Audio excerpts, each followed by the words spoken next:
அனைவருக்கும் வணக்கம். இன்னைக்கு நம்ம ஈரோட்ல இருக்கிற கோட்டக்கல் ஆரிய வைத்தியசாலை அங்க செல்லக்கூடிய வழியை தான் இப்ப பார்க்க போறோம். இது பன்னீர்செல்வம் பார்க் உங்களுக்கு தெரியும்.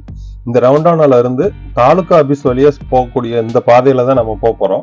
இது ரொம்ப ரொம்ப கம்மிய தூரத்துல தான் இருக்கு போகுது. சும்மா கொஞ்சம் ஒரு 2-3 நிமிஷத்துக்குள்ளேயே நம்ம போயிடலாம்.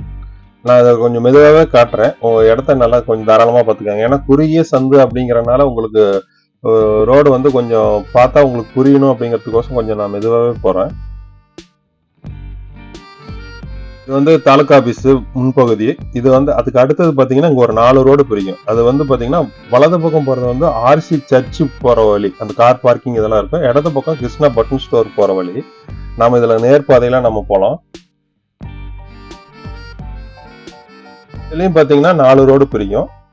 இதுல வலது பக்கம் போனோம் அப்படின்னம்னா இந்த பேபி ஹாஸ்பிட்டல், இந்த ஹாஸ்பிட்டல்லாம் போற வழி. இடது பக்கம் பாத்தீங்கன்னா கருங்கல்பாளையத்துல இருந்து நம்ம வந்தோம்னா பெரியார் மன்றம் இங்கதான் வருவோம். நம்ம இதுல நம்ம நேர்பாதையில நம்ம போலாம். இது மங்கை அடுப்பு சர்வீஸ் இதெல்லாம் பண்றது, அதாவது கேஸ் அடுப்பு, மிக்சி இதெல்லாம் சரி பண்றது. இது பாத்தீங்கன்னா பெரியார் மன்றம் அப்படின்னு சொல்லக்கூடியது. இங்க புத்தகம், பெரியாருடைய புத்தகங்களும் இங்க விற்பனைக்கு இருக்கு. இதுவும் நம்ம தனியா ஒரு வீடியோ போடலாம்.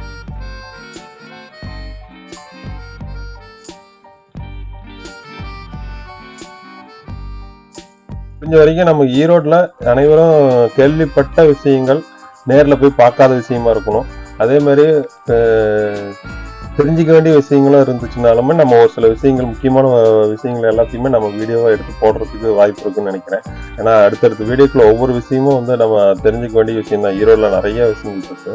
இந்த ரோடு பாத்தீங்கன்னா ஒரு 4 ரோடு பிரியற மாதிரி இருக்கும். ஆனா இதுல நமக்கு இடது பக்கம் வலது பக்கம் எதுவுமே திரும்பாம இந்த வலதை ஒட்டி பாத்தீங்கன்னா நேரா ஒரு ரோடு போகும். அதுல அப்படியே நம்ம தொடர்ந்து போகலாம். இதுல எந்த பக்கம் வலது இடது திரும்ப வேண்டாம். இதுல அப்படியே நம்ம நேரா தான் போறோம். வலது பக்கம் பாத்தீங்கன்னா ஒரு வீடு ஒண்ணு தெரியும். இந்த வீடு என்ன யாருதுன்னு பாத்தீங்கன்னா பெரியார் வாழ்ந்த வீடு.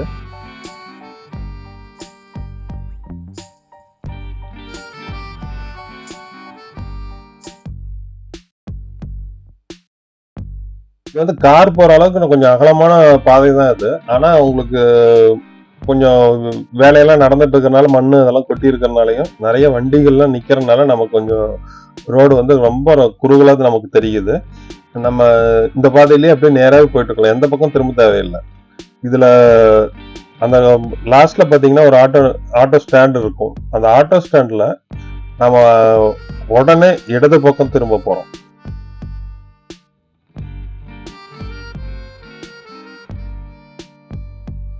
இது ஒரு சின்ன ஆட்டோ ஸ்டாண்டு. இந்த இடத்துல பாத்தீங்கன்னா இடது பக்கம் நல்லா யூ டர்ன் போட்டு திரும்புற மாதிரியே இருக்கும். இந்த இடது பகுதியில நம்ம ஃபர்ஸ்ட் திரும்பிக்கலாம். இங்க எல்லாம் பண்டிகை நடக்கிறனால கொஞ்சம் இந்த வண்டிகள், இந்த கடை, சின்ன சின்ன கடைகள்லாம் இங்க வச்சிருக்காங்க.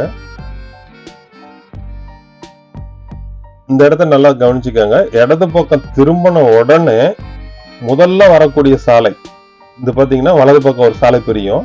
இதுதான் புதிய அக்ரஹார வீதின்னு சொல்லுவாங்க. இந்த புதிய அக்ரஹார வீதியில தான் நம்ம போறோம். இதுல கார் போகுமாங்கிறது தெரியல. ஆனா நம்ம 2 வீலர் போற அளவுக்கு கொஞ்சம் ஃப்ரீயா இருக்கு. கார் இதுல எல்லாம் போகும். ஆனா உங்களுக்கு வண்டி இதெல்லாம் நின்னுச்சுன்னா நமக்கு இடைஞ்சலா போயிடும். அதனால இது 2 வீலர் போற அளவுக்கு ஃப்ரீயா இருக்குது. இதுலயும் பாத்தீங்கன்னா சிறுதானியங்கள்லாம் விற்கக்கூடிய இடமும் இதெல்லாம் இருக்கு. இதுவும் நம்ம அடுத்த வீடியோல நம்ம தனியா கேட்டு நம்ம பார்த்து போடலாங்க என்ன இருக்கு அப்படிங்கறத.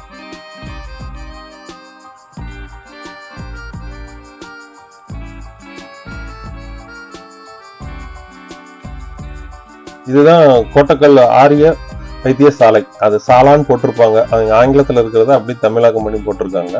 இதான் பாக்குறதுக்கு உங்களுக்கு ரொம்ப இதா தெரியாது. ஒரு கண்ணாடி இதை வச்சு பண்ணியிருப்பாங்க. இதுலயும் முக்கிய சாலைன்னு பாத்தீங்கன்னா இது கார் வரக்கூடிய அளவுக்கு அகலமான சாலை. இது அக்ரஹார வீதிங்கிறது. இதுதான் அக்ரஹார வீதி. இந்த வழியா நீங்க வந்தீங்க அப்படின்னா, இந்த அக்ரஹார வீதி வழியே வந்தீங்க அப்படின்னா, இந்த இடத்துல இப்படி பார்க்கும்போது இங்க ஒரு ஆட்டோ ஸ்டாண்ட் இருக்கும். இதுலயே பாத்தீங்கன்னா கோட்டக்கல் ஆரிய வைத்தியசாலான்னு போட்டு ஏரம்பர் போட்டிருக்கும். நமக்கு இங்க இருந்து நீங்க அப்படியே போனீங்கன்னா பக்கம் அங்க அது வரது உங்களுக்கு இதா இருந்ததுன்னா நீங்க இந்த வழியா கார்லாம் கொண்டு வந்து ஓரமா நிறுத்துறதுக்கு இடங்கள் இருக்கு. அந்த இடத்துல நிறுத்திட்டு இப்படி வந்தீங்கன்னா உங்களுக்கு இந்த கோட்டக்கல் ஆரிய வைத்தியசாலை இங்க இருந்து பார்த்தாவே உங்களுக்கு தெரியும். பார்த்தா ஒரு வீடுகள்ல வச்சிருக்கிறதுனால உங்களுக்கு பெருசா தெரியாது. அடுத்த வீடியோல பார்ப்போம். நன்றி.